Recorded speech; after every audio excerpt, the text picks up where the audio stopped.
वृंदावनेश्वरी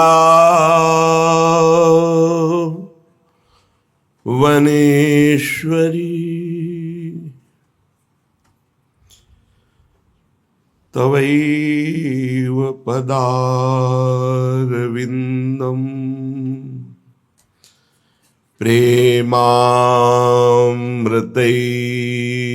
प्रेमामृतैकमकरन् रसौघपूर्णम्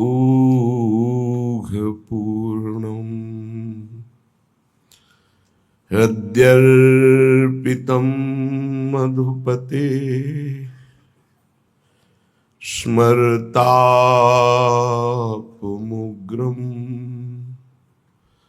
निर्वापयत् परमो शीतलमाश्रयामि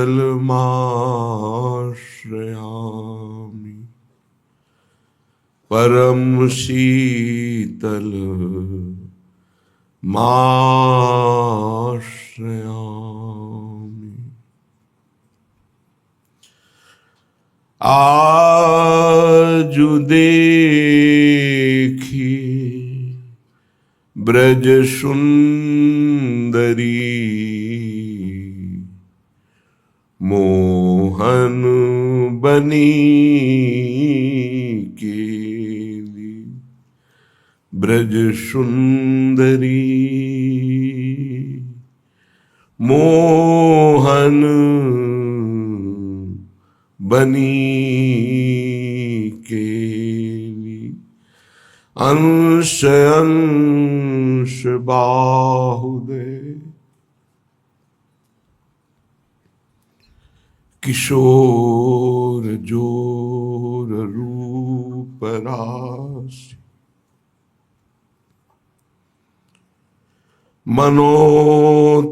मनोतमाल अरुझि रही सरस कनक बेनी मनोतमाल अरुझि रही सरस कनक बेली अंश अंश बाहुदय किशोर जोर रूप राशि मनोतमाल अरुझि रही सरस कनक बेली आजु देखी ब्रज सुंदरी मोहन बनी केली नवनिकुंज भ्रमर गुंज मंजु घोष प्रेम पुंज गान करत मोर पिकन अपने सुर सो मेली मदन मुदित अंग अंग बीच बीच सुरत रंग बीच बीच सुरत रंग पल पल हरिवंश पिबत नैन चसक झेली मदन मुदित अंग अंग बीच बीच सुरत रंग पल पल हरिवंश पिबत नैन चसक झेली पल पल हरिवंश पिबत नैन चसक झेली आजु देखी ब्रज सुंदरी मोहन बनी केली मोहन बनी के। उपासना में जड़ चैतन्य बुद्धि, स्त्री पुरुष बुद्धि, दुरात्मा महात्मा बुद्धि, इन सब का लय हो जाता है। उसकी दृष्टि में न कोई स्त्री है, न कोई पुरुष है, न कोई दुरात्मा है, न कोई महात्मा। एकमात्र परमात्म दृष्टि जागृत होती है। ये जागृत होती है। पहले भावना की जाती है, फिर स्थिति होती है। जैसे पार्थिव स्थिति होने पर पहले स्त्री पुरुष जड़ चैतन्य दुरात्मा महात्मा ऐसा दर्शन होगा, बाद में भगवत भाव होगा। लेकिन स्थिति होने पर केवल भगवत भाव रहता है, केवल प्रभु भाव रहता है। जब तक ये भाव नहीं रहता तब तक बहुत कच्चाई है, और उपासक को सावधानी पूर्वक अपने को परिपक्व करना है। परिपक्व अपना प्रयास और गुरु इष्ट कृपा। अपना केवल प्रयास ही है, कृपा का भरोसा नहीं तो परिपक्व अवस्था नहीं प्राप्त हो सकती। और आप वाणी से केवल कृपा शब्द का उच्चारण करते हैं और आप प्रयास बिल्कुल नहीं कर रहे, पुरुषार्थ नहीं कर रहे, मनमानी आचरण कर रहे हैं, तो स्थिति नहीं प्राप्त हो सकती। स्थिति प्राप्त होती अपना संपूर्ण पुरुषार्थ लगा दे और भगवत कृपा का, गुरु कृपा का भरोसा, तो स्थिति निश्चित प्राप्त हो जाती है। और यही स्थिति जीवन मुक्त करती है। और जीवन मुक्त महापुरुष ही प्रियालाल के प्रेम का रसास्वादन करता है। जब तक देह भाव पुष्ट है तब तक प्रेम का प्रादुर्भाव नहीं होता। जैसे जैसे देह भाव गलित होता है वैसे वैसे प्रेम प्रतिक्षण वर्धमान होता रहता है, बढ़ता रहता है। प्रेम अगाध समुद्र है, इसलिए कभी इसमें पूर्णता नहीं होती कि अब पूर्ण प्रेम आ गया। कभी प्रेमी को ऐसा अनुभव नहीं होता कि मैं प्रेमी हूं या मेरे में प्रेम है या पूर्णता है, नहीं। हर समय एक विचित्र कोटि की चाह उत्पन्न होती है। यद्यपि जिनकी चाह है वो मिले हुए हैं, फिर भी वो इतनी प्यास है कि वो चाह बढ़ती ही रहती। चाह बढ़े दिन रैन, रात दिन चाह बढ़ती है। यद्यपि तन मन के बिछुरे नहीं, न शरीर से दूर है न मन से दूर है, पर चाह बढ़े दिन रैन। कबहु संजोग न मानहि, देखें भरी भरी नैन। हर समय नेत्र भर के रूप रस का पान करते हैं, पर ऐसा लगता है मानो कभी देखा ही नहीं। ऐसी प्रेम की महामहिम वृत्ति जब उपासक के हृदय में जागृत होती है, ये है मोक्ष सुख भी कड़ुआ कर देने वाला सुख। मानो देह में जो मृत्यु लोक का सुख है तो बड़ा घृणित सुख है। इससे उच्च कोटि का सुख देवलोक में है। देवलोक से भी तपलोक, महरलोक, जनलोक, फिर सबसे ज्यादा महान सुख ब्रह्मलोक में है। लेकिन ये जितने सुख है सब मायाकृत हैं। जो दास को सुख मिलता है वो ब्रह्मा जी को भी सुख ब्रह्म पद में नहीं मिला, भगवत दासत्व। फिर जो सखाओं को सुख मिला उसकी तो महिमा ही क्या। जो वात्सल्य भाव से प्रभु को दुलार करते हैं उनके हृदय को क्या कहना।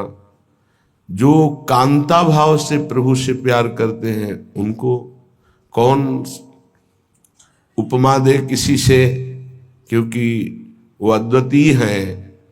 जो कांत श्री कृष्ण को मानकर आठों पहर उनमें चित्त को श्रृंगार भाव से जोड़ते हैं। और ये तो महामाधुर्य रस वृंदावन नित्य विहार, यहां जब चित्त स्पर्श करता है तो मोक्ष कड़ुआ लगने लगता है। मोक्ष सुख भी थुत्कीकृत हो जाता है। जैसे कड़ुआ हम स्वीकार नहीं कर सकते, थूक देते हैं। ऐसा श्रीपाद प्रबोधानंद जी ने कई बार वर्णन किया। और महाप्रभु हरिवंश चंद्र जो भी कहते हैं विभेम कैवल्यता, ये तो भयावह है मोक्ष पद, भय लगता है इससे।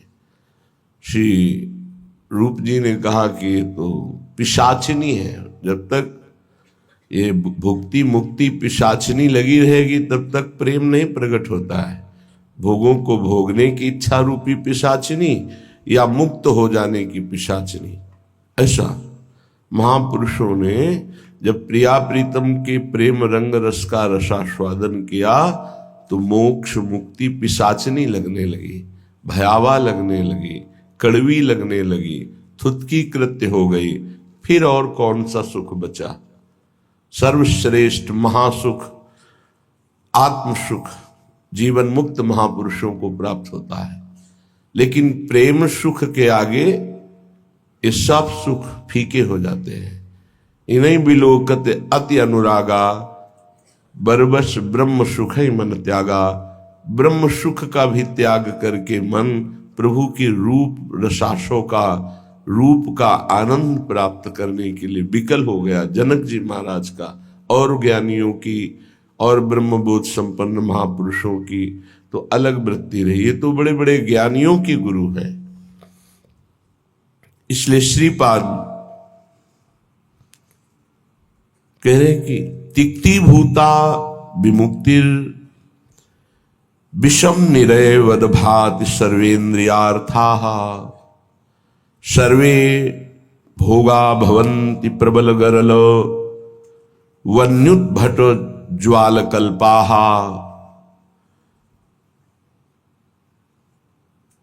कीट प्रायाः समस्त प्रवर सुरगणा सिद्धयश्चेन्द्रजाल प्रायः संस्वाद्य वृंदावन रसिक रसम माद्यते मेद्य हृदयम। जब आपको प्रियालाल का थोड़ा भी प्रेम प्राप्त होगा तो तिक्ति भूता विमुक्तिर, ये जो जीवन मुक्ति अवस्था है, मोक्ष पदवी है, बोले तिक्ति भूता है, कड़वी लगने लगेगी। नहीं चाहिए मोक्ष सुख, पर ये बहुत ऊंची बात है। अभी तो मृत्यु लोक के भोग ही आपको परास्त कर देंगे। मोक्ष सुख तो जो ब्रह्मलोक तक के भोगों का त्यागी होता है उसको प्राप्त होता है। ये प्रेमी जन मोक्ष के आगे भी जो महारस है उसमें स्थित है। मर्त भोग तुम्हें आकर्षित करके भ्रष्ट कर देते हैं तो मोक्ष सुख तो बहुत दूरी की बात है। हमारी स्थिति नहीं है, पर हमारे गुरुजन जो आगे चल रहे हैं उनकी स्थिति है और उसी मार्ग में हम चल रहे हैं, तो हम स्थिति ना होते हुए भी उसी मार्ग का अनुसरण करेंगे जिसमें हमारे गुरुजन गए हैं, महापुरुष जन गए हैं। महाजनों गतेन स पंथा, जिसमें महापुरुष जन गए उस पंक्ति में हम खड़े हैं। स्थिति हमारी नहीं है, पर हमको वही आचरण करने हैं, वैसा ही भाव रखना है जैसा हमारे आगे विराजमान गुरुजन जो पंक्ति में हैं, जो प्रियालाल को दुलार करने वाले हैं, जो प्रियालाल के समीप पहुंच चुके हैं, जिनके आसपास आठों पहर महासुख घेरे रहता है, तो हम उसी मार्ग से चल रहे हैं। इसलिए जैसे कोई कहे कि हमारी स्थिति तो नहीं, पर हम उसी पंक्ति में तो खड़े हैं ना, तो हमको वैसा ही व्यवहार करना है। इतना बड़ा त्याग किसी और की सामर्थ्य नहीं, सिर्फ प्रेम की सामर्थ्य है जो मोक्ष सुख का भी त्यागी बना दे, और ऐसा त्यागी कि पुनः उसकी इच्छा ही कभी न हो। तिक्ति भूत्वा विमुक्तिर, मोक्ष पदवी कड़वी लगने लगती है। श्रीपाद कह रहे हैं विषम निरयवद भाति सर्वेन्द्रियार्था, निरय कहते हैं नरक को, और जितने भी भोग हैं ये विषम हैं, ये एक रस नहीं है।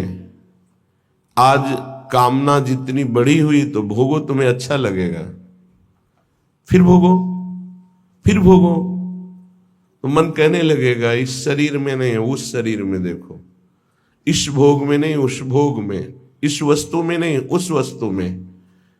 इसका मतलब हमको केवल भुलावे में डाला जा रहा है, सुख नहीं है। लिखा विषम निरय वदभात सर्वेंद्रियार्थाः, इंद्रियों के जितने भी भोग हैं ये सब नरक प्रदान करने वाले हैं, इनमें किंचन मात्र सुख नहीं है। श्री कृष्णचंद्र जी ने गीता जी में कहा दुख योनयः, अर्थात केवल ये दुख प्रकट करते हैं। पक्की बात है, सच्ची बात है। अज्ञान के कारण आपको ऐसा लगता है कि इंद्रियों के भोग भोग कर मैं सुखी हो रहा हूं, लेकिन सत्य विषय यह है कि जब उनको भोगो तो अंदर से आता है कि जो मैं चिंतन में सुख प्राप्त कर रहा था वो तो है ही नहीं। बड़े बड़े भोगियों को घृणा होने लगती है, पर वो घृणा दूसरी तरह की होती है, वैराग्य नहीं होता। उस शरीर से नहीं, दूसरे शरीर में, उस शरीर से नहीं, तीसरे शरीर में, ऐसे वो भटकता है। और जो विवेकी होता है वो संपूर्ण भोगों से नरकवत अपना पिंड छुड़ा लेता है। इन भोगों के भोगने में तुम्हारा चिंतन प्रधान है और कुछ नहीं। ध्यायतो विषयान पुंसास संगस देशुपजायते, यदि तुम विषय चिंतन न करो तो किसी विषय में सुख नहीं है। तुम्हारा जब एकांत में चिंतन बनता है तब वो तुम्हें चिंतन के कारण सुखानुभूति होती है, ना कि उस विषय में सुख है। जैसे एक कुत्ता सूखी हड्डी लेकर एकांत में भागता है कि मेरे सुख को कोई छीन न ले, और जब चबाता है तो उसी की गलफरों से रक्त स्राव होकर हड्डी में दिखाई देता है। उसको लगता है इसमें रस है, इसमें पावर है, कुछ नहीं। ऐसे ही अज्ञानी पुरुष के द्वारा समस्त भोगों के भोगने का जो चिंतन है, वही चिंतन उसे सुखानुभूति कराता है, न कि भोगों में। नहीं तो भगवान की आज्ञा मानो, अनन्यस चिंतयन्तो माम, केवल भगवत चिंतन हो, फिर हमको परिणाम बताओ कौन सा भोग तुम्हें सुख प्रदान करता है। घृणा हो जाएगी। ये भगवत प्राप्त महात्मा कह रहे हैं, इनके वचनों को मानना चाहिए, अनुभव में नहीं उतरना चाहिए। ऐसा दलदल है भोगों का कि आज तक कोई अनुभव करके नहीं निकला है। जब निकला है तो रो के असंतुष्ट होकर के ही छोड़ा है। कभी कोई ऐसे भोग नहीं छोड़ पाया कि बहुत भोगा, हमें तृप्ति हो गई, अब मैं जा रहा हूं भगवान की शरण में। ऐसा कभी नहीं हुआ, एक भी नहीं हुआ। चाहे जितना बड़ा सम्राट हो, चाहे जितना भोग बाहुल्यता हो, रोया, पश्चाताप किया और असंतुष्ट होकर, अतृप्त होकर त्यागा। वही बात आज है आपके हृदय में कि आप अतृप्त हैं भोगों से, असंतुष्ट हैं, तो अनुभव के लिए मत जाइए। गुरुजनों की, महापुरुषों की बात मान लीजिए और उसका चिंतन छोड़ दीजिए। बस खास बात है, तुम्हारे को अगर कोई परेशान करता है तो तुम्हारा चिंतन परेशान करता है। अंदर से ठीक बैठकर देख लीजिए। बड़े भाग्यशाली उपासक है जिन्होंने अपने चिंतन को बचाने की चेष्टा की।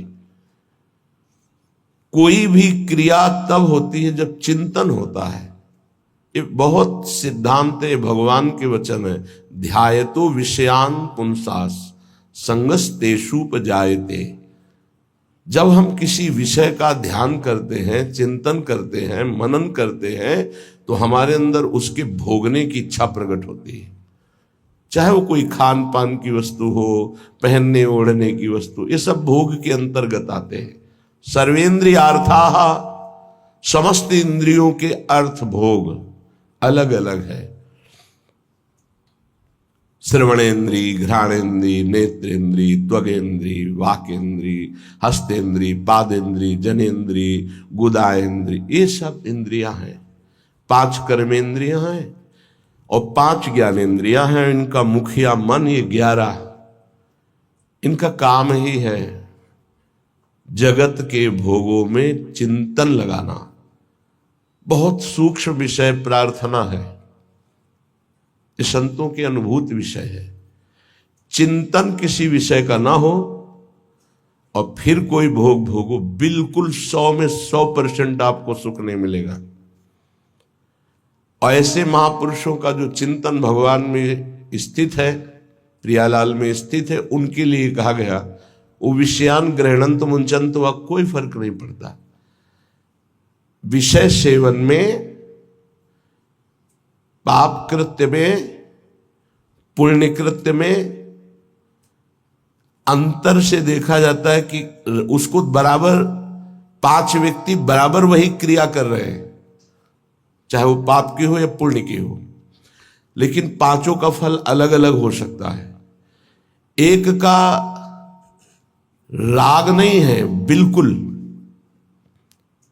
केवल क्रिया है, बिल्कुल राग नहीं है, बिल्कुल नहीं बंधेगा, उसका हर कर्म अकर्म हो जाएगा। एक है बहुत कम राग है, उसको बहुत कम फंसाओ उसको होगा। एक है संपूर्ण राग चित्त में है, उसको पूरी आसक्ति उसकी दुर्गति करा देगी। अंतर से तुम कितना चिंतन करके उस भोग को स्वीकार किए हो, बस खास बातें हैं।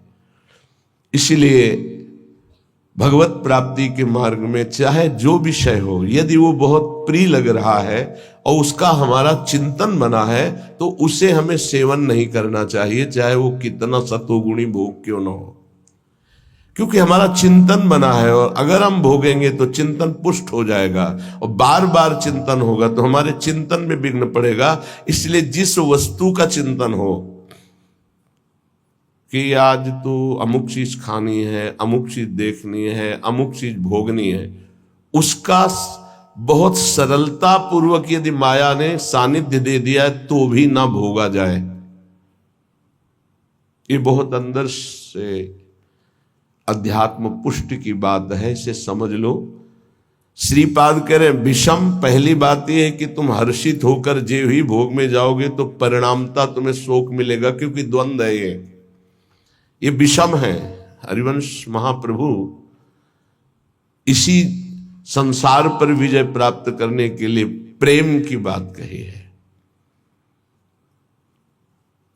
अगर इस संसार को जीतना है तो एकमात्र भगवत प्रेम है, दूसरा कुछ नहीं, दूसरी किसी की सामर्थ्य नहीं है। प्रेम में बहुत प्रबल, शुभ अशुभ दुर्ग विध्वंस बल तब जयति जयति जग उच्चरे। सेवक जी महाराज कह रहे जीत विषम संसार कीर्ति जग विस्तर है।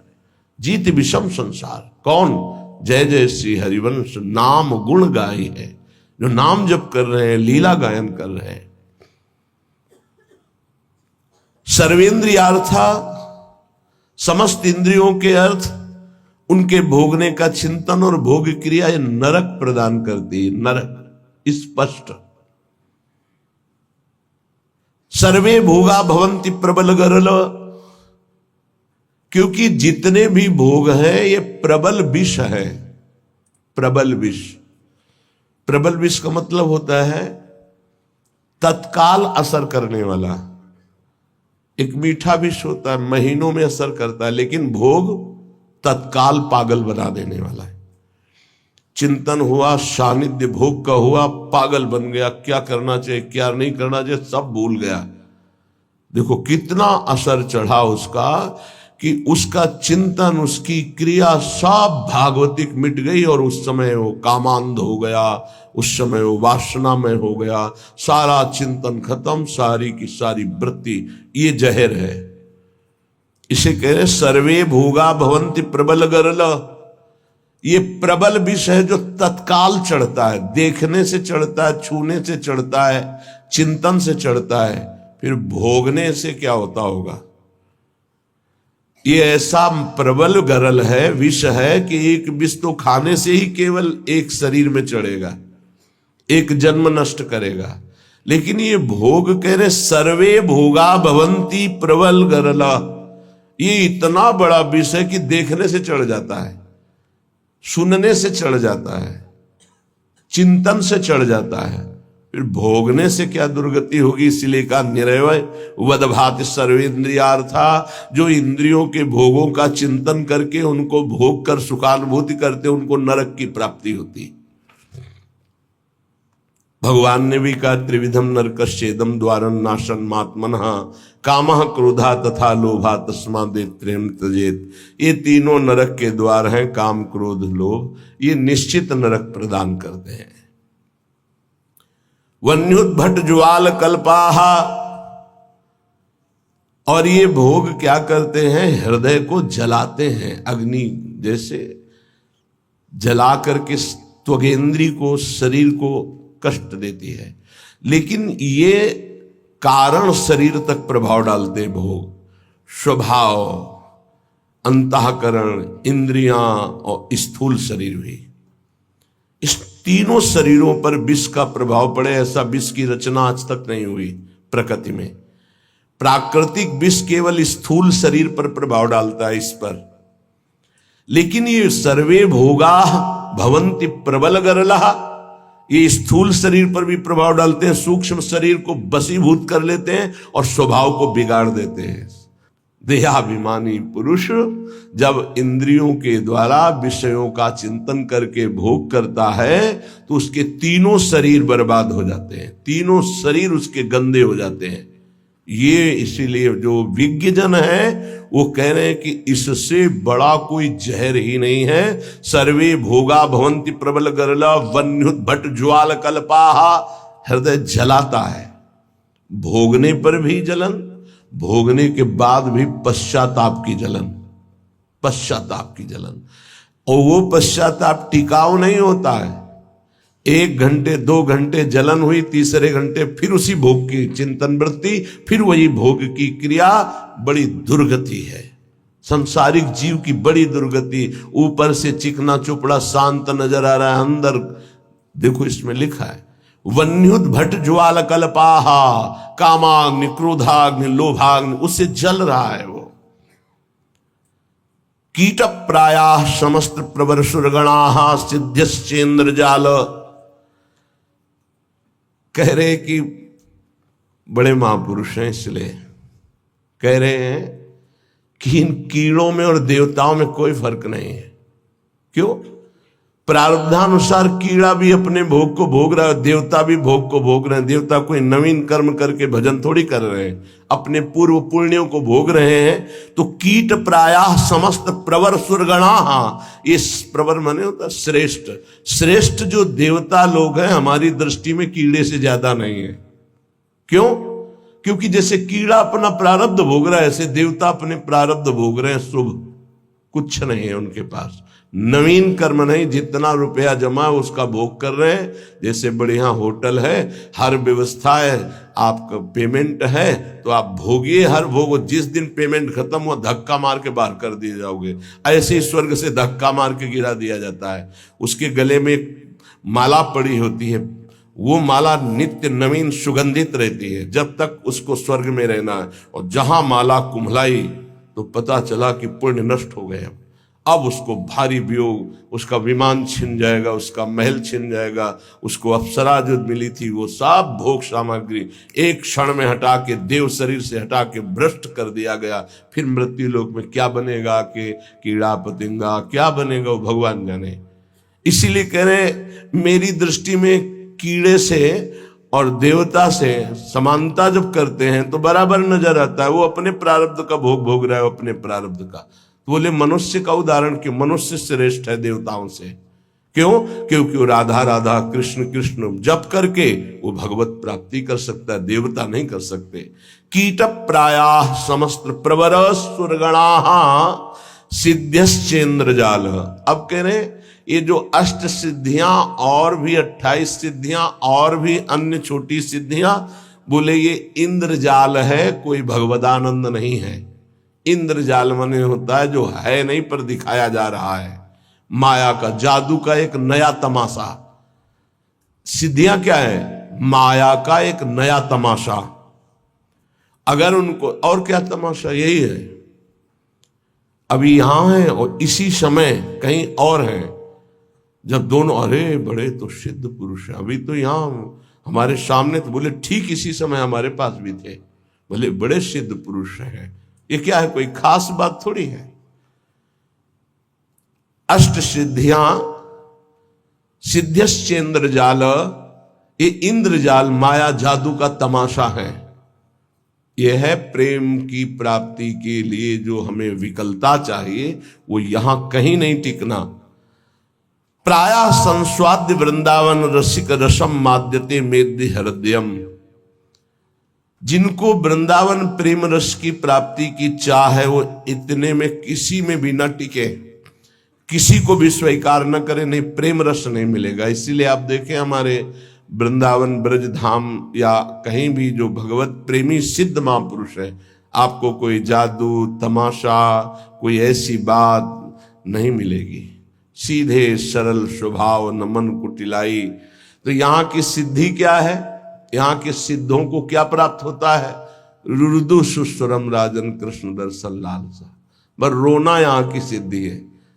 जिस पर तुम हो रीझते क्या देते यदुवीर, रोना सिसकना तड़पना आहों की जागीर। ये यहाँ के सिद्धों की परिपाटी है।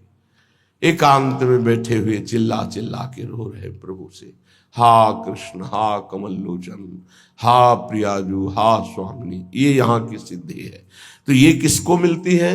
बोले जो मोक्ष को कड़ुआ मान करके, जो समस्त इंद्रियों के भोगों को नरक मान करके, जो समस्त भोगों को महाविष जान करके, क्योंकि ये जलाने वाले हैं, और समस्त देवताओं को भी कीड़े से भी ज्यादा भाव न रखना। कीड़ा अपना प्रारब्ध भोग रहा है, वो अपना प्रारब्ध भोग रहा है। और इंद्रियां हैं तो जादू का तमाशा। गोस्वामी तुलसीदास जी ने भी लिखा है, रिद्धि सिद्धि पेरे बहु भाई, बुद्धि लोभ दिखावे आई, होए बुद्धि जो परम सयानी, तिन तन चितैना नहित जानी। ये हमारा अमंगल कर देंगी, भगवत प्राप्ति नहीं होने देगी। इसलिए भगवत प्रेमी महात्मा कभी किसी सिद्धि को स्वीकार नहीं करता। इसीलिए बहुत सरल होते। अब फिर उनमें कोई चमत्कार नहीं दिखाई देता। क्या चमत्कार? बाहरी, क्योंकि वो इंद्रजाल स्वीकार नहीं किए। उनका चमत्कार होता है, उनके समीप एक बार जो आ गया और उन पर भाव कर लिया तो उसका जीवन परिवर्तित हो गया। वो भक्त बन गया, भगवान का नाम जापक बन गया, अच्छे आचरण वाला बन गया, मनुष्य जीवन का उसको लाभ मिल गया। ये चमत्कार होता है। तो श्रीपाद कह रहे हैं, श्री वृंदावन का जो महारसास्वादन मतवाला कर देने वाला, मोक्ष सुख को भी थुत्कीकृत करने वाला प्रेम है, उसकी प्राप्ति के लिए यदि आप चल रहे हो तो स्त्री मात्रे मात्र बुद्धि। बहुत ध्यान से सुनिए। गृहस्थ हैं तो जिनके साथ पाणी ग्रहण संस्कार किया है, उनके अलावा आपका किसी के प्रति भी काम भाव वाली वृत्ति का संबंध नहीं होना चाहिए। नहीं, बड़ी दुर्गति होती है। चाहे वो स्त्री शरीर हो चाहे पुरुष शरीर हो, यदि अपनी मर्यादा से अलग, ये देखो धर्म शास्त्र हैं, इनका एक कानून है। भारतीय संविधान के अनुसार आपने यदि कानून विरुद्ध आचरण किया और नहीं पकड़े गए तो आप अपने को बहुत प्रवीण मानते हैं कि मैं बच गया, देखो। लेकिन तुम भारतीय संविधान के प्रगट में दंड ना मिलने पर ऐसा न समझ लेना कि दंड मुक्त हो गए।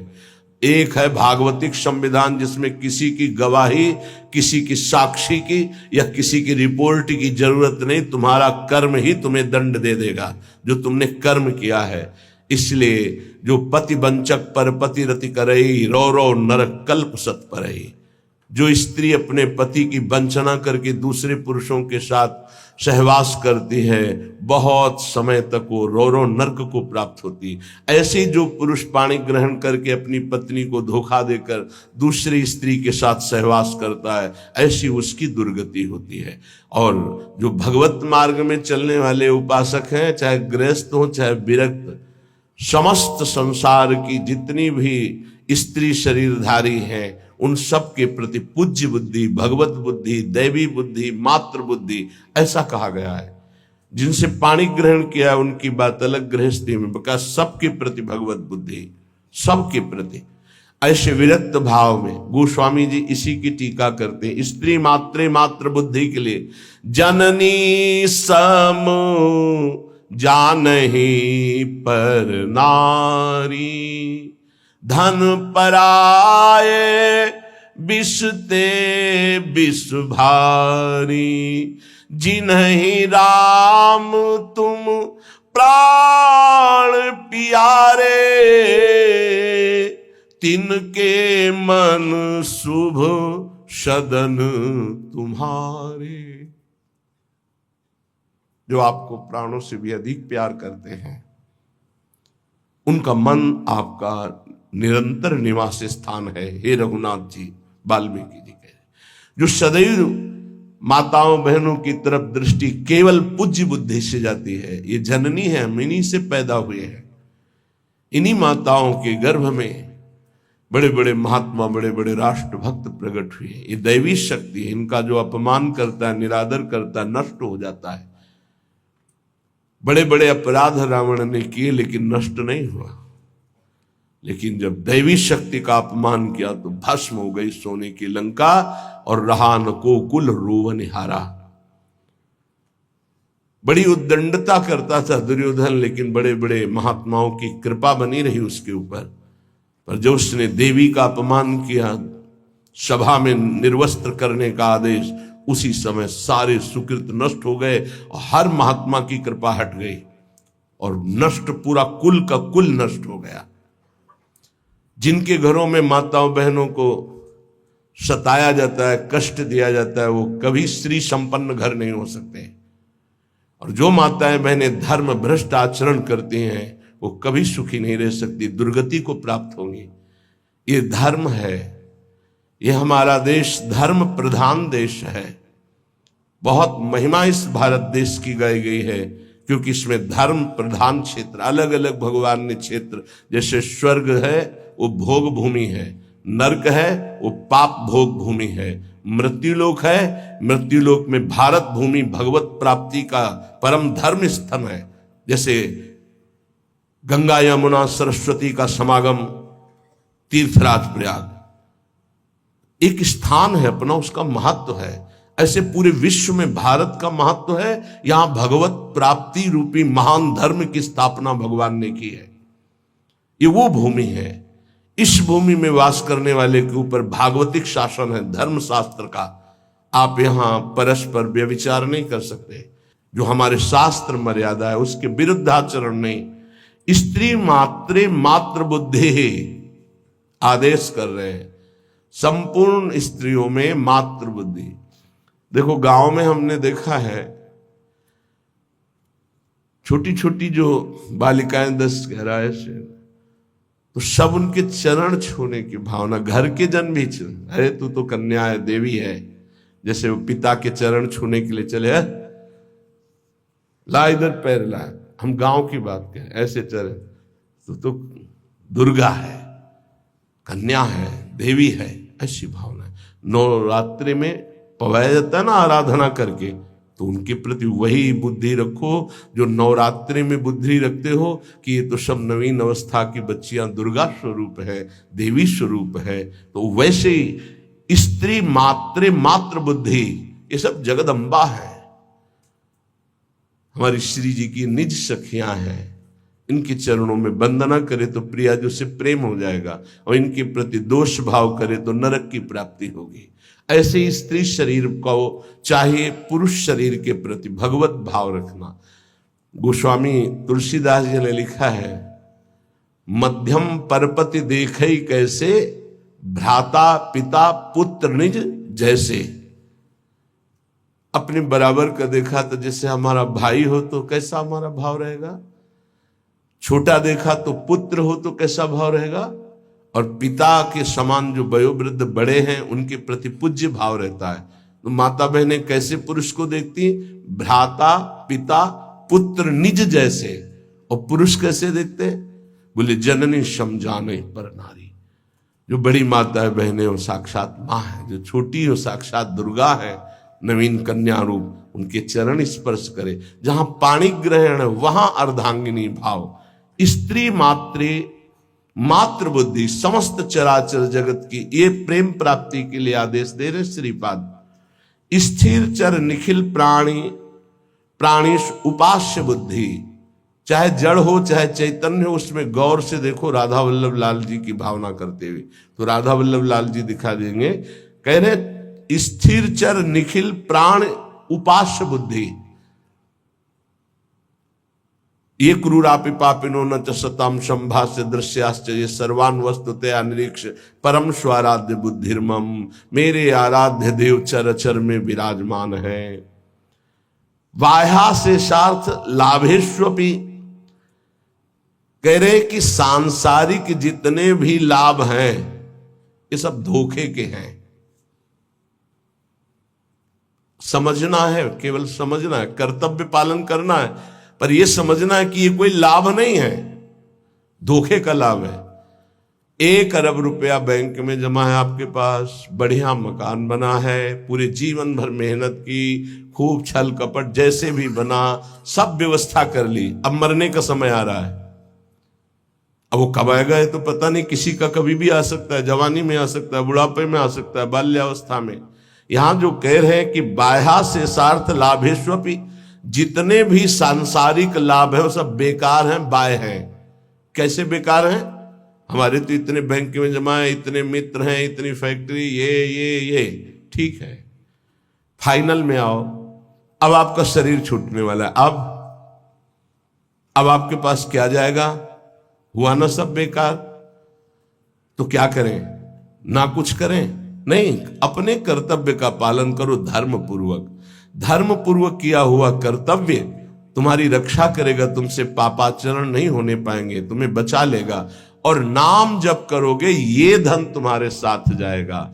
हृदय मुखम्लानि क्रुद्धानि बुद्धि, कभी भी इन भोगों की हानि हो जाने पर मुख म्लान करके उदास निराश मत हो, क्योंकि ये कोई लाभ नहीं था जिसे तुम हानि मान रहे हो कि वो वस्तु नष्ट हो गई, धन नष्ट हो गया, हमें तो सबने छोड़ दिया, हमारा तो उपहास करते। कुछ नहीं, ये लाभ ही नहीं था। यदि नाम जप कर रहे हो तो भगवान तुम्हारे हैं, तो तुम्हें शोक कैसे आ सकता है?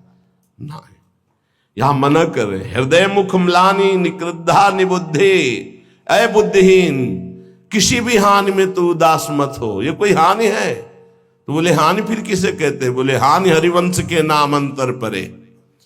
अगर आप राधा राधा जप रहे हो, कृष्ण कृष्ण जप रहे हो, श्री हरिवंश राधा वल्लभ श्री हरिवंश, कोई भी हानि हो गई, उदास होने की जरूरत नहीं है। मेरे स्वामी ने 1 सेकेंड में पलक झपकते अनंत ब्रह्मांड रच दिए। वो जब जैसा चाहेंगे कर देंगे, जोई जोई प्यारो करे सोई मोई भावे, मुझे निराश या मुख म्लान करने की जरूरत नहीं।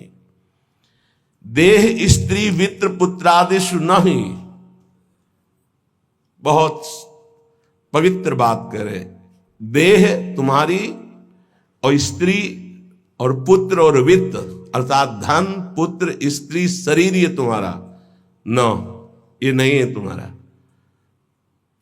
नहीं। कैसे नहीं है? तो सब फाइनल में आओ, ये शरीर जाएगा तुम्हारे साथ? नहीं। पत्नी नहीं, पुत्र नहीं, बैंक बैलेंस नहीं। तो कहने देह स्त्री वित्त पुत्र आदिश नहीं। इसलिए ममधीर मित्र बुद्धि, अपनी बुद्धि को बचाओ, इनसे ममता ना होने पावे, इनमें भगवत भाव करो। स्वशत्रुष पीड़ायाम समन्तात, कोई कितनी भी पीड़ा दे उससे दुश्मनी ना होने पावे। क्यों? क्योंकि मुझे भगवत प्राप्ति करनी है ना, और भगवत प्राप्ति उसी को होती विश्व में जिसका एक भी दुश्मन नहीं होता। ध्यान दो, ये जन्म बहुत दुर्लभ है। कितना एक एक बात को एकदम अलग अलग करके बता रहे हैं। तुम्हारे पास धन है, स्त्री है, पुत्र है, मकान है, बड़े मित्र हैं, फाइनल में तुम्हारे पास कुछ नहीं है। राधा राधा नाम जप करो, है, अब तुम्हारे पास है, नाम जप है। साधु संग, हाँ ये तुम्हारे पास है। वाणी गायन, हाँ ये ठीक है। दूसरों की परोपकार भरी सेवा, हाँ है तुम्हारे पास संपत्ति है, ये जाएगी आपके साथ। मम धी माने बुद्धि, मम माने मेरा। इनको कभी मेरे भाव से स्वीकार मत करो कि मेरी पत्नी, मेरा पुत्र, मेरा धन, मेरा मकान। तुम्हारा शरीर भी तुम्हारा नहीं है, ये छूट जाएंगे यही, तो क्या भाव करें इनसे? भगवत भाव। इनमें जो पावर है वो सब में भगवान बैठे हैं, ऐसा भाव करोगे तो ये भाव तुम्हारा उद्धार कर देगा, संसार में फंसने नहीं देगा। और स्वशत्रु पीड़ायाम समन्तात, शत्रु भाव रखकर कोई हमसे कितनी भी हमें पीड़ा दे, हमको उससे शत्रु भाव नहीं होने देना, क्योंकि मुझे भगवत प्राप्ति करनी है। अगर एक से भी शत्रु भाव हो गया तो भगवत प्राप्ति में बाधा पड़ जाएगी, ये पक्की बात समझ। अगर कोई तुमसे दुश्मनी करता है, यद्यपि बहुत कठिन है कि वो सामने से कटु वचन बोले, हम हाथ जोड़ के निकलना पड़ेगा, क्योंकि तुम्हें महान पद में जाना है, तो हाथ जोड़ना पड़ेगा तुम्हें। देखो यहां भी किसी पद में अगर जाना होता है तो हाथ जोड़ने पड़ते हैं, नहीं पड़ते? गांव का प्रधान बनना है ना, तो पूरे गांव के घरों में जाते हैं। वैसे तो कभी राम कृष्ण हरि नहीं बोलते, पर वैसे जब वोट का समय आता है तो भैया राम ऐसे हाथ जोड़ते ना। फिर और बड़े बड़े पद, और ये तो परम पद है, इसमें पूरे विश्व का वोट चाहिए। हरिवंश नाम लीन जे अजात शत्रुते सदा, प्रपंच दंभ आदि दे तहां कछु न पेखे। सेवक जी महाराज कह रहे हैं, अगर भगवत प्राप्ति करनी है तो पूरे विश्व में कोई भी एक शत्रु नहीं, शत्रु पैदा ही नहीं हुआ। अजात शत्रु भक्त होता है, उसका शत्रु ही नहीं, तो क्या उसकी दुश्मनी या कोई उससे द्वेष नहीं करता, कोई उसको गाली नहीं देता, कोई अपमान नहीं करता? नहीं होता, रोज होता है। पर उनमें भगवत भाव किया जाता, मेरे प्रभु क्यों वो तो ऐसी बात कर रहा है, ऐसी चेष्टा कर रहा है, ऐसे ऐसे नहीं। 100 रूप में प्रभु आकर के, सैकड़ों रूप में प्रणाम करके सम्मान बढ़ा रहे, तो 2-4 रूप में आकर उसका बैलेंस ठीक कर रहे हैं। बड़े कृपालु हैं। अगर आपको गुस्सा आ गया तो आपने प्रणाम का भोग स्वीकार किया है, तो फिर आपका परमार्थ रुक जाएगा। क्या बात है, कितना सुंदर भजन है, कितना इनका यश है, कितनी कीर्ति। एक तो ये हुआ, और दूसरा ये हुआ गाली गलौज अपमान, ऐसी मुद्राएं जो क्रोध भरी, जो द्वेष भरी। तो ये ना जाए कि गाली गलौज करने लगे, लड़ने लगे, आपका परमार्थ रुक जाएगा। वो चाहते ही हैं माया के पार्षद कि आप थोड़ा बोलिए, आप थोड़ा लड़िए उनसे। नहीं लड़ना, क्या करना है? और हाथ जोड़ के सर झुका के निकलना है। कल कुछ प्रेमी जन आए हुए थे संत विष्णु, तो उन्होंने कहा कि यदि हमारे गुरु को कोई निंदा करता है तो फिर हम उसके साथ क्या व्यवहार करें? आप कहते सब में भगवत भाव करो, क्या उसमें भी भगवत भाव करें? तो देखो ईमानदारी से देखो, तो क्या उसमें भगवान नहीं है क्या? आप ना तो नहीं कर सकते ना। जब सर्वम खलमिदम ब्रह्म, जब वासुदेवा सर्वम, तो उसमें भी तो है। हमको क्या करना है? पहले उसमें भगवत भाव करना, अपने को सोचना है कि मेरी गुरु निष्ठा की यहाँ परीक्षा ली जा रही, मेरे गुरुदेव की अवहेलना और निंदात्मक वचन बोल करके भगवान मेरी गुरु निष्ठा की परीक्षा ले रहे हैं। जैसे पार्वती जी के पास सप्तऋषियों को भेजा था, ऐसे मेरे पास इस निंदक को भेजा है। तो निंदक को प्रणाम किया और दूरी बना लिया, और अंदर से प्रसन्न रहे कि हे गुरुदेव, आपकी निष्ठा में कोई फर्क नहीं पड़ेगा, आप परीक्षा लेके देख लो। वो गुरुदेव का भेजा हुआ परीक्षक है हमारा, वो गुरुदेव का निंदक नहीं है। जैसे सप्तऋषियों को महादेव जी ने भेजा पार्वती जी के पास, अरे मुंडों की माला धारण करते, चिता की भस्म लगाते हो, इसके लिए तुम तपस्या कर रहे हो? ना उनके घर है ना द्वार है, बरगद के पेड़ के नीचे रहते हैं, अरे उदासीन रहते हैं। ऐसे दूल्हे की क्या जरूरत? दूल्हा दिलाए हम वैकुंठनाथ, जहाँ बड़े बड़े पार्षद भगवान की सेवा में लगे हुए, लक्ष्मी जी चरण चाप रही। पार्वती जी को गुस्सा आया था क्या? नहीं, उन्होंने कहा कि आप बढ़िया उपदेश कर रहे हैं, माना कि महादेव अवगुण भवन, माना आपकी बात, विष्णु सकल गुण खान, ये भी माना, लेकिन जाकर मन जैसन रमे ते ही सन। हमने तो वर्ण कर लिया है भगवान शिव को, कोटि जन्म लगर हमारी बरों शंभुनता रहो को। क्या निष्ठा माता जी ने प्रकट की। मैंने तो वर्ण, आप जो कह रहे हो ठीक है, ऐसे ही होना चाहिए गुरु निष्ठा कि आप जो कह रहे हो आपकी बुद्धि, मेरे तो परब्रह्म है अंदर, उससे बोलना नहीं, अंदर मेरे तो परब्रह्म परमात्मा है। फिर हम ना उसकी बात सुनते हैं, ना उसकी तरफ देखते हैं, ना उससे द्वेष करते हैं। स्वशत्रुष पीड़ायाम समन्तात सुखमती रमितानंद वृंदावनेस्तु। मैं सर्वदा सुख मगन रहूंगा, किसी से द्वेष नहीं करूंगा, किसी से अपनापन नहीं करूंगा, और वृंदावन का आश्रय लेकर प्रिया प्रीतम के प्रेम में मगन रहूंगा। जिसे प्रेम प्राप्ति करनी है, जो श्रीपाद प्रबोधानंद जी कह रहे हैं, एक बहुत बड़े महापुरुष कह रहे हैं कि नंबर 1, ये इस बात सहने के लिए निरंतर नाम जप चाहिए। जो अभी तक आपने सुना, मोक्ष कड़ुआ लगने लगे, समस्त इंद्रियों भोग नरक के समान लगने लगे, समस्त भोगों में विष दिखाई देने लगे कि ये तो पूरे तीनों शरीरों को नष्ट करने वाला है, गंदा करने वाला है, और हृदय से हमारे कि इंद्रियों का जो विलास है ये तो नरक तुल्य है ही, लेकिन सिद्धियां भी ये माया का जाल है। नहीं चाहिए मुझे कोई सिद्धि, मुझे भगवत प्रेम चाहिए। भगवत प्रेम प्राप्त करने के लिए समस्त संसार की स्त्री शरीरों में जगदम्बा बुद्धि होना अनिवार्य है, और समस्त स्थिर और चेतन जड़ चेतन में भगवत बुद्धि होना अनिवार्य है। अपना शरीर, अपनी पत्नी, अपना पुत्र, अपना धन, अपना मकान, ये अपना नहीं है, अंतिम में छूट जाएगा, ये वैराग्य बुद्धि होना अनिवार्य है। फिर भगवत भाव का प्रादुर्भाव तभी होता है जब पूरे संसार में किसी से भी हमारी दुश्मनी ना हो। अब ये सब कैसे होगा? तो बोले नंबर 1, निरंतर जो नाम जप करता हुआ मालिक से प्रार्थना करता रहता है। मालिक कौन? अपने इष्ट से, कि हे प्रभु मुझे ऐसी सामर्थ्य दो कि कोई भी विषय मुझे परास्त न कर पावे, और पूरे संसार में मेरा किसी से भी द्वेष न हो। अद्वेष्टा सर्वभूतानाम, गीता जी भी कह रही, अद्वेष्टा सर्वभूतानाम, किसी भी भूत प्राणी के प्रति हमारा द्वेष दोष भाव ना हो।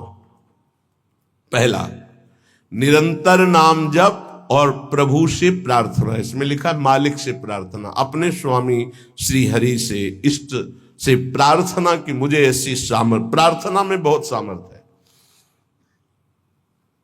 अरे बहुत सावधानी की जरूरत है।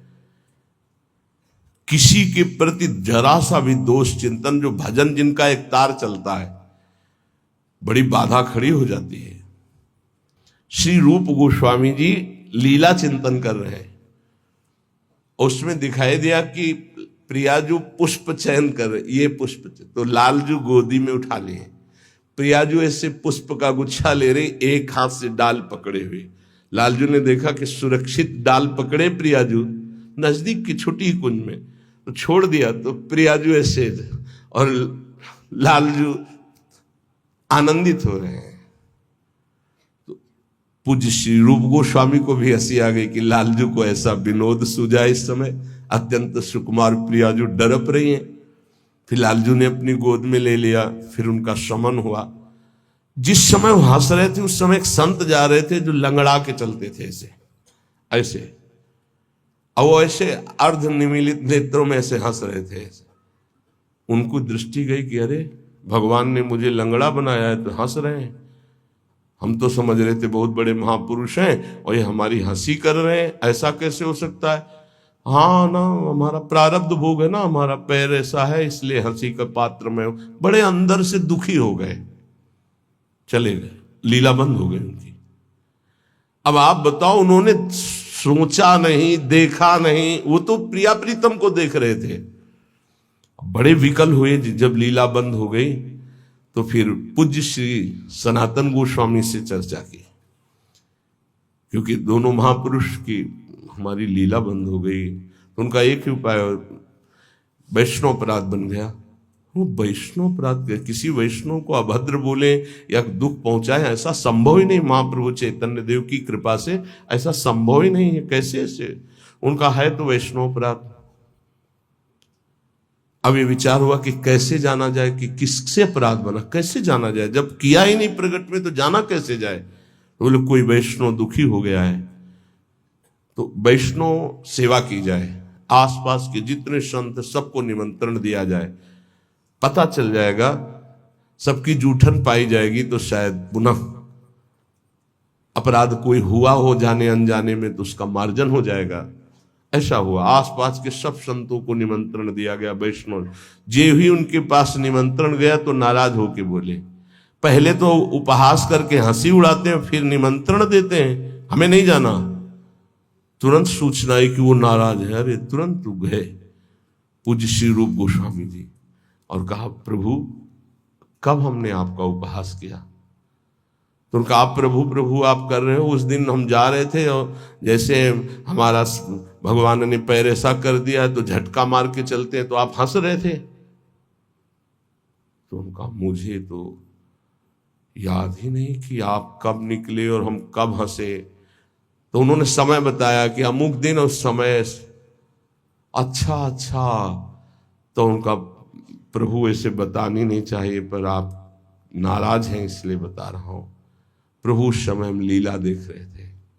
प्रियाजू पुष्प चयन करने की, तो लालजू गोद में उठा के वो पूरी घटना बताई और कहा, अगर ऐसा भाव में हम हंस रहे थे, आप उसी समय निकल रहे होंगे, आपको ऐसा लगा, तो प्रभु आपके लिए नहीं था, आप क्षमा कीजिए। वो तो प्रियालाल तो चरणों में गिरे जो दूसरे वैष्णव थे और कहा, अरे आप जैसे महापुरुषों के प्रति हमारा दोष भाव बन गया, क्षमा करो। वो राज तत्काल लीला प्रारंभ हो गई, तत्काल। अब आप विचार करो, जब दोष नहीं है और वैष्णव दुखी हो गए तो लीला रुक गई। फिर अगर केवल स्वीकृति की हाँ ये गलत है, वो गलत कर रहे हैं तो भी हाँ गलत है, नहीं, और भगवान की लीला भगवान जाने। नहीं, आप बताओ कि ये गलत है कि सही, नहीं तो हम कोई जज है क्या? जिनके सारे हम चल रहे हैं, उनके सारे वो चल रहे हैं, उनसे पूछो जाके, चले जाओ राधा राधा राधा। कभी किसी का फाइनल करने के नहीं, तस्मात् शास्त्रम तो तुम्हारा। ये बहुत सूक्ष्म विषय है, इसलिए वर्णन किया, बहुत सूक्ष्म विषय है, बहुत सावधान। नाम जापक भगवत प्रेम प्राप्ति के लिए इतनी सामर्थ्य जो अभी पीछे चर्चा हुई, उसके लिए निरंतर नाम जप और प्रभु से प्रार्थना कि किसी भी के प्रति हमारा तनिक भी दोष भाव न बनने पावे। प्रभु से प्रार्थना, वही सबके हृदय में बैठे हुए, वही आपको ऐसे सामर्थ्य देंगे। क्योंकि सृष्टि में आपके प्रति प्रतिकूल व्यवहार होगा, आपका उपहास करेंगे, आप नाना प्रकार के कटु वचन बोलेंगे, आपको सह जाना है, उनके प्रति कटु वचन नहीं करना, दोष भाव नहीं करना, नहीं अपनी भगवत प्राप्ति में बाधा आ जाएगी। ये सूक्ष्म विषय सब कोई नहीं समझ पाएगा, लेकिन उपासक जो भगवत प्राप्ति करना चाहते हैं, अपना भजन बचाना चाहते हैं, वो इस बात को अच्छे से पकड़े। दूसरा, जो दिनचर्या दी गई है उसमें आलस्य ना होना, भगवत प्रेम प्राप्ति या ऊंचाई पर चढ़ने के लिए जो दिनचर्या है, हमको ये नहीं देखना है कि अमुक साधक आता है कि नहीं आता है, अमुक नहीं आता तो हम भी नहीं आते हैं, ऐसा नहीं। अमुक की त्रुटि है, उसका सुधार करना चाहे तो कर सकता है, लेकिन आप सुधरे हुए हो तो आपको अच्छे आचरणों का अनुकरण करना है। आपको ऐसे आचरण नहीं करने हैं जिनसे हमारी दिनचर्या बाधित हो जाए।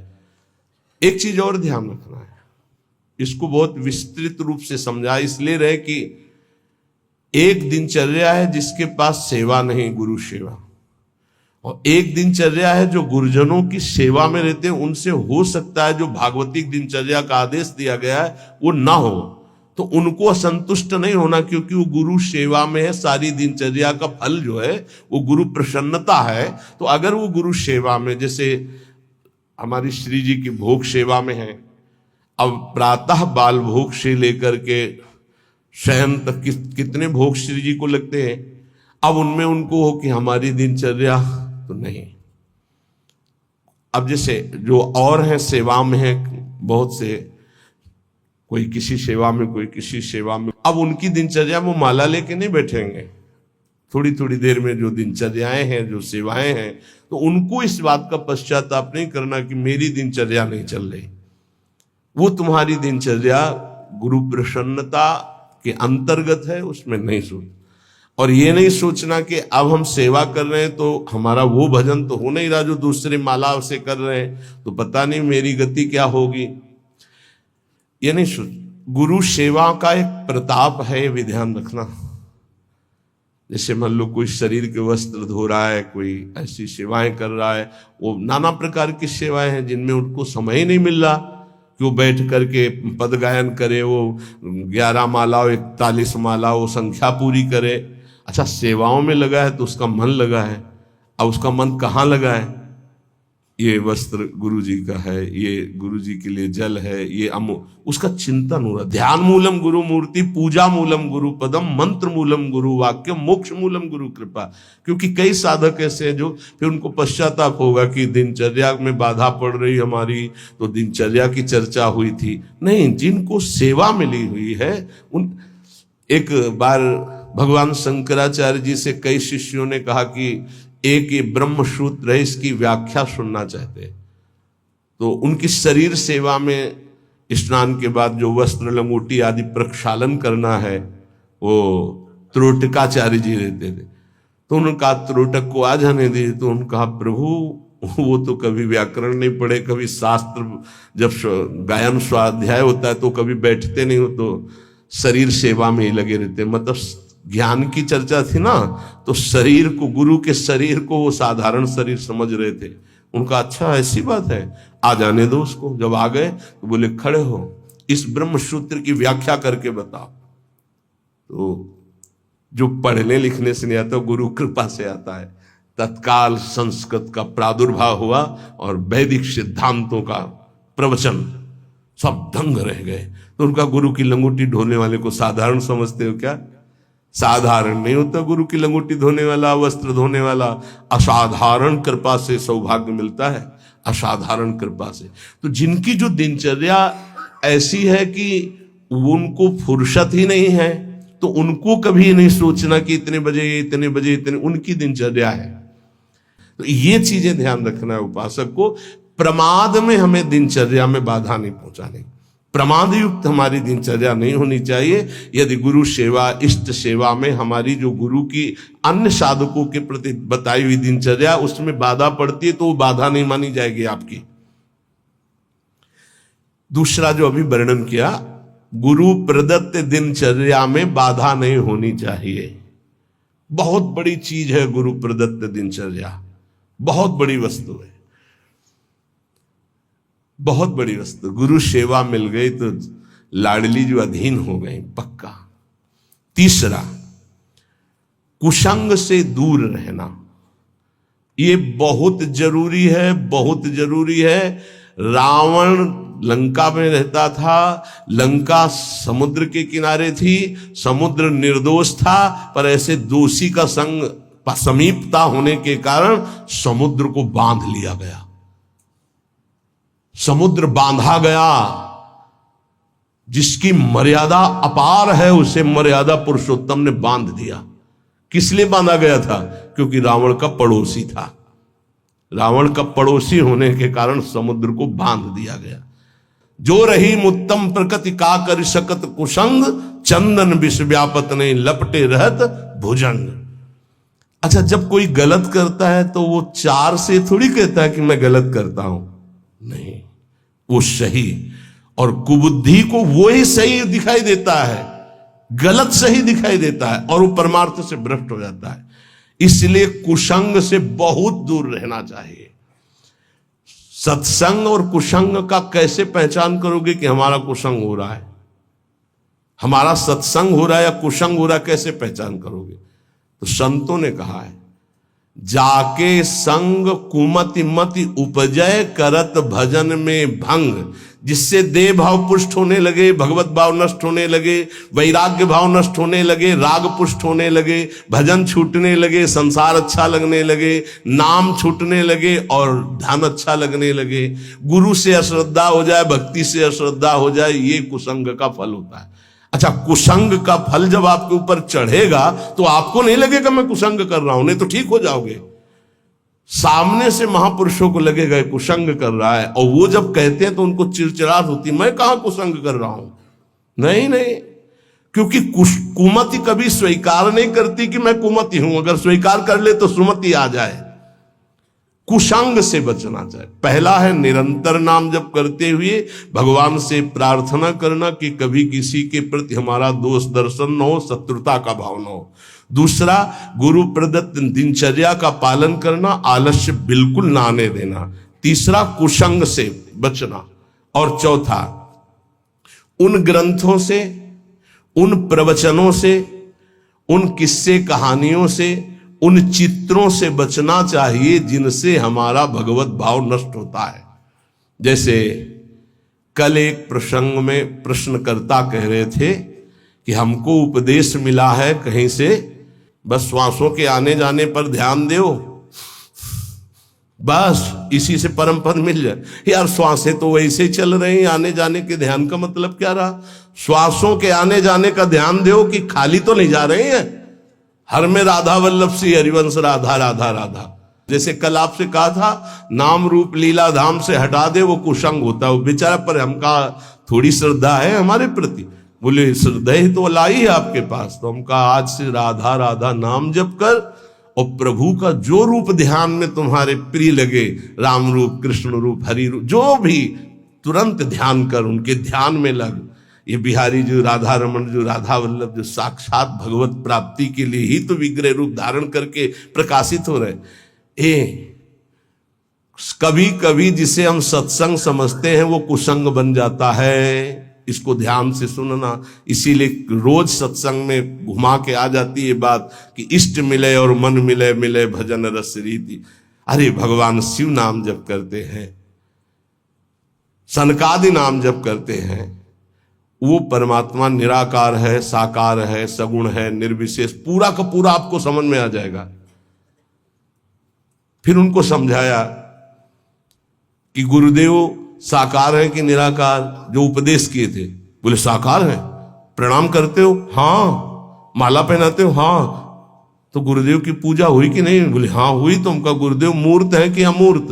बोले मूर्त। तो उनका मूर्ति पूजा हुई कि नहीं? बोले हाँ हुई। तो हमको फिर काहे परेशान हो? समझे में नहीं आता है।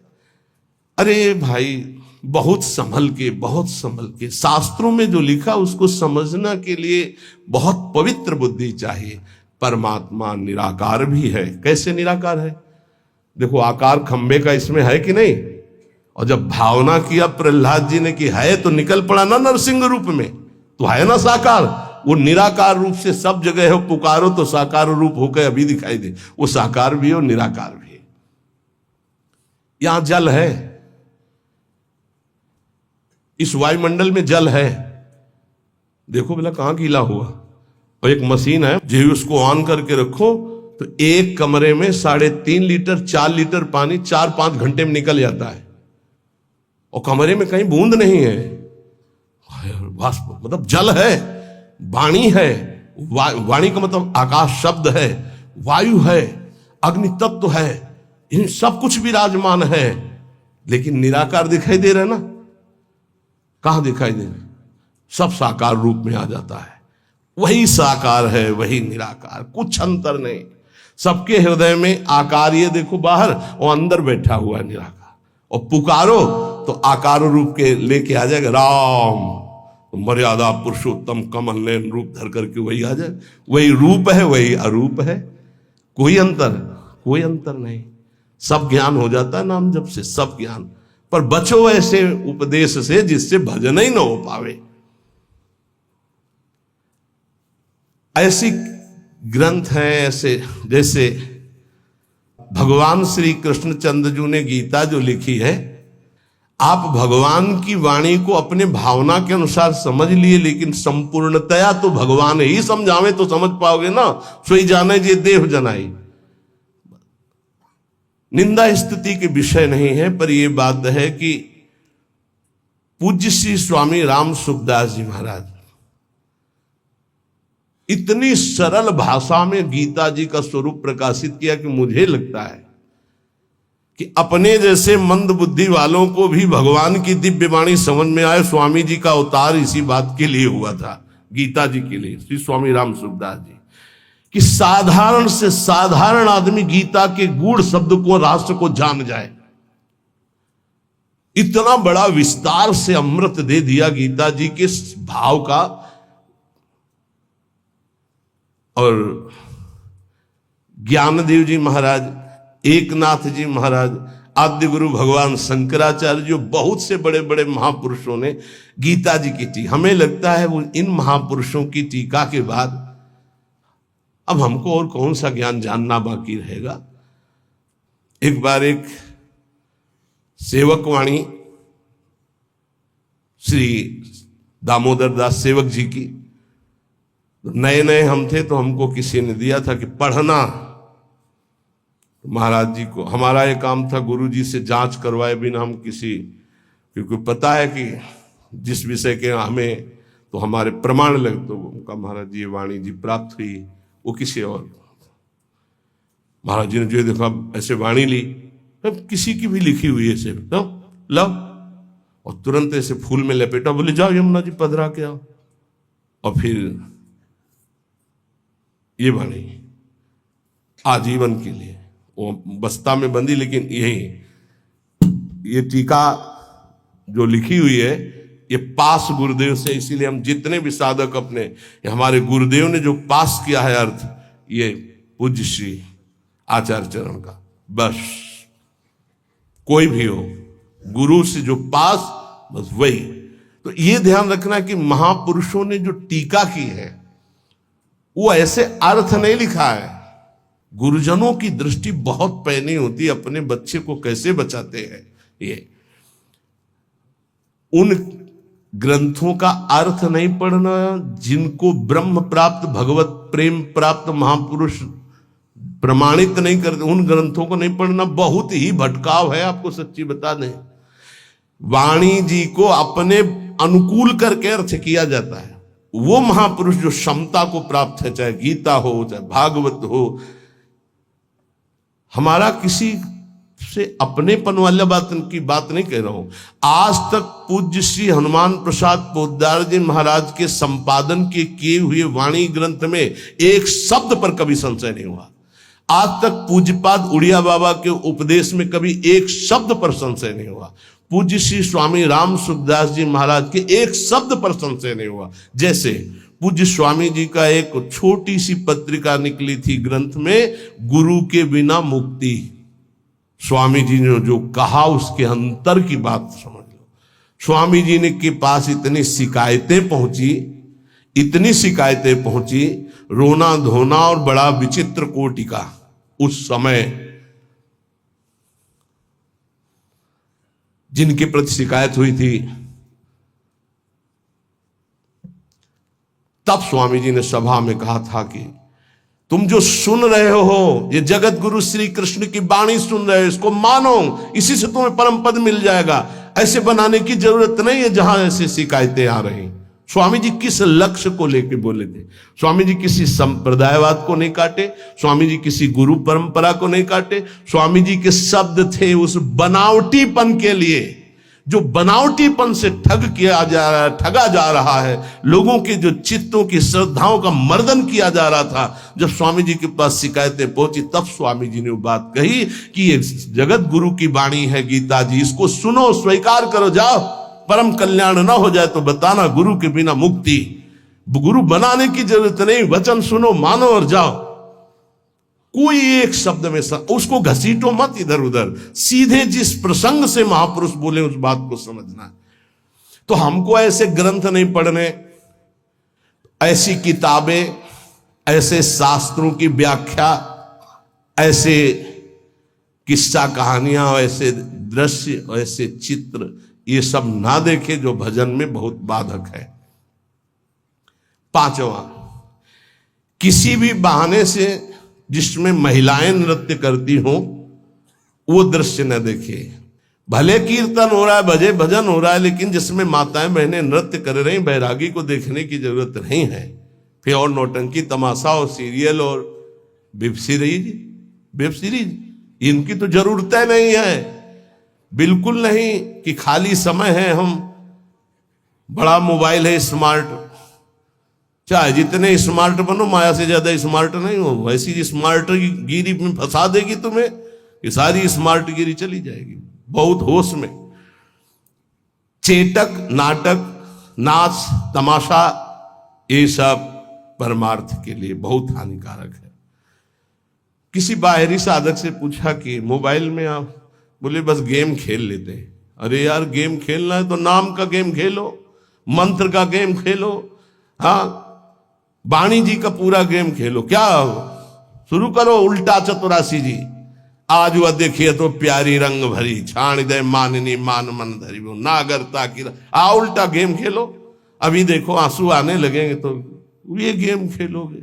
अगला सूत्र प्रेम प्राप्ति के, अपनी निरख परख स्वयं करते हुए गुरुदेव से जांच करा ले।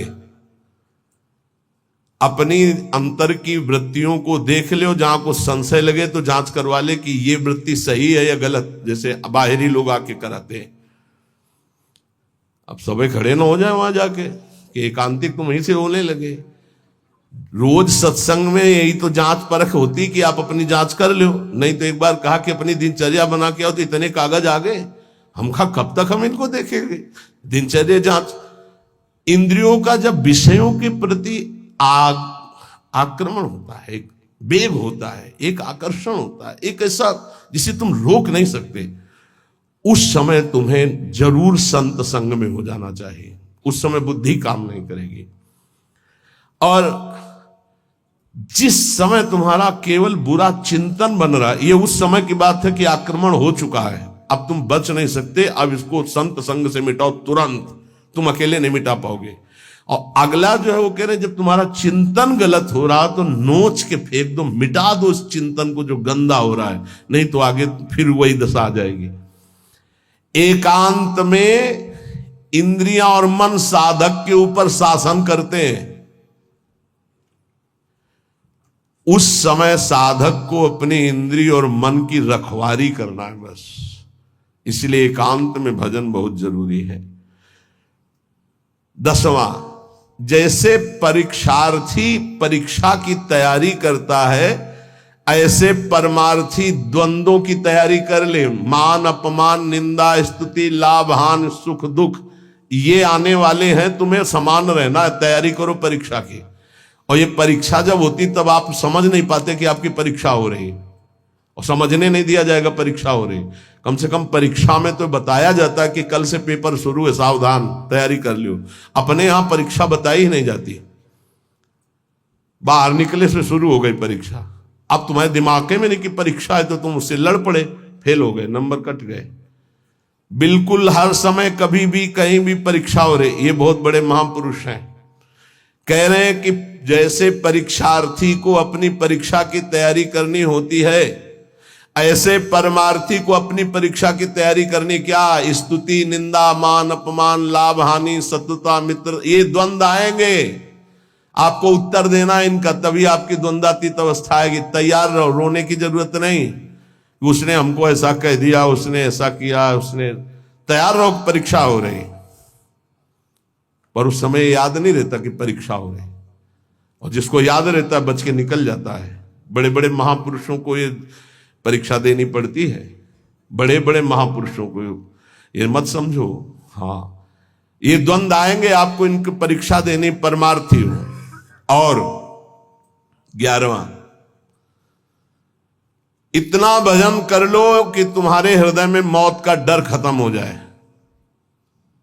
मृत्यु का डर खत्म हो जाए। 2 प्रकार का डर होता है, एक विचार डर होता है और एक होता है सहज डर। सहज डर सबको होता है। सहज डर जैसे अपने लोग सत्संग में एकदम कोई चीख दे, एकदम ऐसे हो, इसे सहज डर कहते हैं। ये बड़े बड़े ज्ञानियों को, जीवन मुक्तों को भी होता है, पक्का होता है। जैसे अभी कोई कीक एकदम निकले तो एकदम ऐसे हो जाएंगे, अरे सुरक्षित हो, कोई ऐसा नहीं। पर ये सहज डर है। और एक होता है विचार डर। भक्तों में, ज्ञानी महापुरुषों में विचार डर नहीं होता।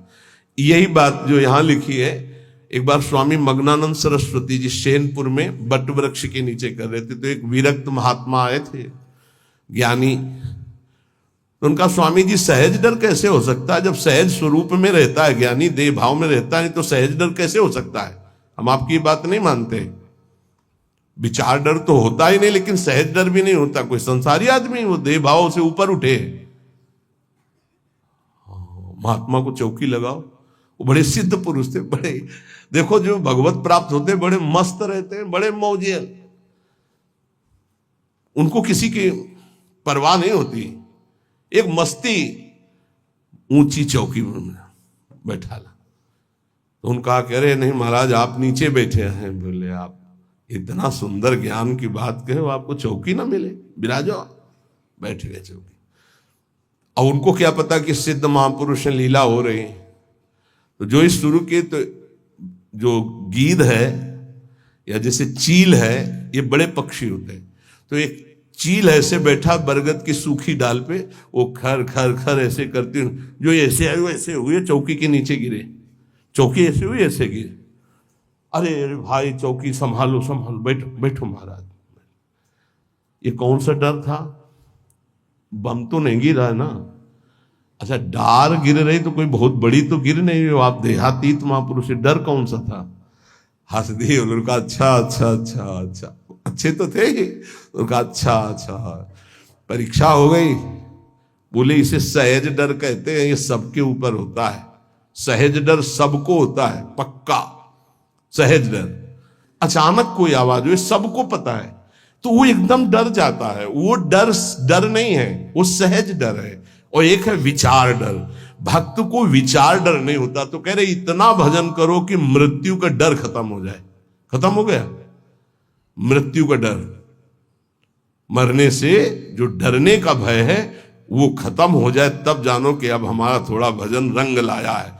सबसे पहले मृत्यु का भय खत्म हो। देख लो, परख लगाओ मृत्यु का डर कैसे। अगर आज शाम तक डॉक्टर कहे कैंसर हो गया तो कैसा लगेगा?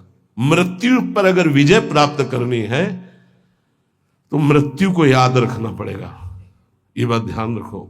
जिसने मृत्यु को याद किया वो भगवान से चित्त जोड़ा, और जिसने भगवान से चित्त जोड़ा वो मृत्यु पर विजय प्राप्त कर लिया। मृत्यु ऐसी लग रही है, अब उसका उदाहरण तो कुछ है नहीं, पर ऐसे बता रहे जैसे ब्याह की तैयारी होती तो कैसा होता है। हर दोस्त से हाथ मिलाता है, हंसता हुआ, मैं मत फूला घूम रहा है। क्यों? क्योंकि उसका ब्याह होगा। लौकिक उदाहरण परमार्थ में फिट ही नहीं होता, पर वो कुछ फूलन जिसे कहते हैं, उत्साह जिसे कहते हैं, वो ऐसा कुछ समझो जैसे माँ के इकलौते बेटे का ब्याह तय हो गया और बारात की व्यवस्था बिल्कुल फिट तैयारी हो रही। उससे देखो नई साड़ी पहने मार फूली फूली जो घूमती है, नहीं घूमती। इससे असंख्य गुना सुख उस उपासक को होता है जिसको मृत्यु का डर खत्म हो जाता है भजन से। ये ऐसा कि जैसे कि कब वो दिन आएगा जब श्रृंगार करके हम अपनी प्रियाजू के पास होंगे और इस शरीर का व्यवहार खत्म प्रियाजू के पास। धन्य है वो घड़ी जिस दिन प्रियाजू की प्रगट समीपता सेवा की और प्रगट व्यवहार खत्म। इसका ऐसा आनंद होता है जैसे उस माँ को अपने बेटे के ब्याह में, उस बेटे को अपनी पत्नी के मिलन की चाह में जो सुख की एक फूलन होती है वो तो एक प्राकृतिक है। इससे अनंत गुना फूलन उपासक के हृदय में होती इष्ट से मिलने की, मिले हुए भी अनमिल। अब वो जो मिलन होगा वो निरंतर का होगा। इसलिए कितना न, थोड़ी देर सोचो, अभी अभी बात आ जाए कि चलो भाई निकुंज चलो, कौन कौन तैयार होगा? अभी चलने के लिए तत्काल में तैयार वो है जिन्होंने सर्वस्व त्याग करके एकांत में रोया है प्रियाजू के लिए। वो कह देंगे अभी अभी ले चलो इसी क्षण, क्योंकि उनके सिवा मेरा कोई है नहीं और मैं उन्हीं के लिए तड़प रहा हूं या तड़प रही हूं। ये है मृत्यु के डर पर विजय प्राप्त करना। नहीं तो सच्ची कहते हैं कि अगर अभी आ जाए भगवान की, देखो बाहर विमान राधा केली कुंज के बाहर, चलो बैठो पहले मरो फिर चलो, कौन कौन तैयार होगा? तो बहुत कम तैयार होंगे। असलियत में मृत्यु का डर खत्म हो जाए। देखो हाथ जिसने उठाया हिम्मत से उठाया है और देख लेला।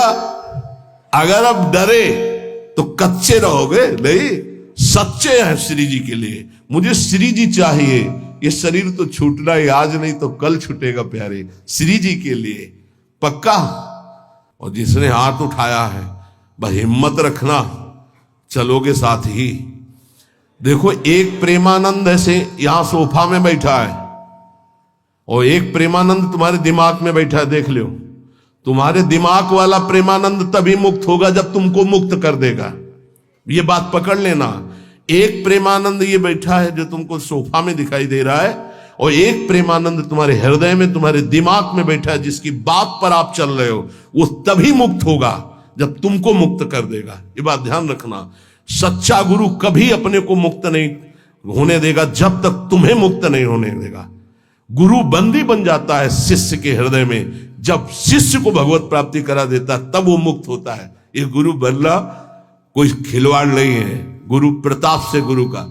ये जो तुम्हारे हृदय में प्रेमानंद बैठा है, देखो है कि नहीं, तुम्हारे दिमाग में जो है, तुम्हारे हृदय में, वो तुम्हें जीवन मुक्त करने के लिए बंदी बन गया तुम्हारे हृदय में। वो तभी मुक्त होगा जब तुम्हें मुक्त कर देगा। तो जितनी जल्दी तुम मुक्त होगे उतनी जल्दी वो मुक्त होगा। वो गुरु मोक्ष स्वीकार नहीं करता, पहले शिष्य का। कौन सा गुरु, ध्यान रखना, जो तुम्हारे हृदय में बैठा हुआ। ये हम जानते हो किसकी बात कर रहे हैं? श्री ज्ञानदेव जी की, श्री एकनाथ जी की। इन बड़े बड़े महापुरुषों के वचनों में जब स्वाध्याय पूर्व में किया था तभी पकड़ा था कि गुरुदेव शिष्य के हृदय में तब तक बंदी बन के रहते हैं जब तक उसका परम कल्याण नहीं कर देते। तो मृत्यु का डर खत्म हो जाए तो जान लो कि अब हम निकुंज में इतना भी डर नहीं है, इतना कि अब शरीर छूटेगा। शरीर का डर नहीं, डर एक है हमारे अंदर। वो हमने फिर बताया था कि कभी कोई ऐसी बात ना हो कि धाम से बाहर हो जाऊं या प्यारी जी को भूल जाऊं। बस यही एक डर है और कोई डर नहीं है। और इसी डर के लिए आचार्य और गुरु से भीख मांगते रहते, याचना करते रहते। हम सब जिस समय संध्या आरती होती तो एक दोबारे कहते, बिसरी हो ना बिसारी हो, यही दान मुहि देहु। श्री हरिवंश के लाडिले मोहि अपनी करिले। कभी मैं आपको भूलूं नहीं, और आप भी कभी कभी याद कर लें कि मेरी दासी है, मेरा निज जन है। बस यही अपने लोग संध्या आरती में रोज प्रार्थना करते हैं, बिसरी हो ना बिसारी हो, यही दान दे।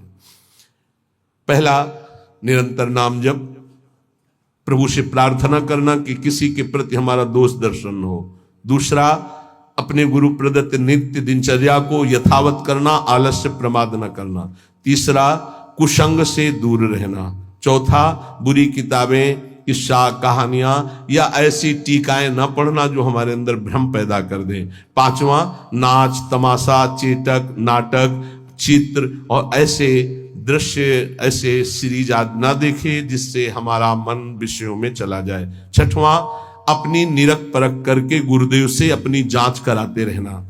सातवां, इंद्रियों को जब देखे कि ये बुरे आक्रमण में बिल्कुल अब फंसा ही देंगी तो तत्काल किसी संत का आश्रय ले, तुरंत, क्योंकि उस समय तुम्हारा विचार तुम पर हावी है। अब कोई महापुरुष ही तुम्हें बचा सकता। उस समय जैसे आप संत के संग में नहीं हो तो आप सत्संग शुरू कर दो और बड़े ध्यान से सुनने लगो तो शायद आपकी बुद्धि बच जाए। नहीं, कोई सत्संगी हो तो उसके समीप चले जाओ और उससे वार्ता करने लगो। आपका मन बंटना चाहिए, उस समय एकांत नहीं होना चाहिए। आठवां, जब बुरा चिंतन उठे, इसमें जो शब्द है उसे नोच कर निकाल के फेंक दो, उसका अस्तित्व मत रखो। नवा, एकांत में विशेष मन और इंद्रियां हावी होती हैं, इसलिए साधक को एकांत में बहुत सावधानी पूर्वक भगवत चिंतन करना चाहिए। दसवां, जैसे विद्यार्थी की परीक्षा की तैयारी होती है ऐसे परमार्थी को अपने हर समय ध्यान रखना कि तुम्हारी कभी भी परीक्षा हो सकती है और हमको उत्तीर्ण होना। जब उत्तीर्ण होगे तो भक्ति की भूमिकाएं या ज्ञान की भूमिकाएं जागृत होने लगेंगी। 11वां, मौत का डर खत्म हो जाना चाहिए। भजन के प्रताप से मृत्यु का डर खत्म हो जाना चाहिए। शेष चर्चा आगे। श्री राधा वल्लभ लाल की।